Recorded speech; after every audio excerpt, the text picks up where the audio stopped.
ಎಲ್ಲರಿಗೂ ದೀಪಾವಳಿ ಹಬ್ಬದ ಶುಭಾಶಯಗಳು. ಅದನ್ನಾದ್ರೂ ಇಟ್ಕೊಳ್ಳವ. Very good. Thank you so much. Happy Deepavali to you to.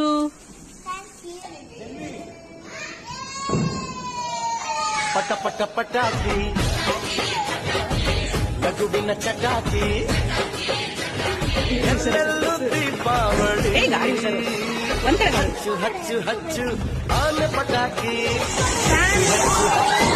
ಆನ ಪಟಾಕಿ ಹಚ್ಚು ಹಚ್ಚು ಹಚ್ಚು ಆನ ಪಟಾಕಿ ಹಚ್ಚು ಹಚ್ಚು ಹಚ್ಚು ಆನ ಪಟಾಕಿ ಪಟ ಪಟ ಪಟಾಕಿ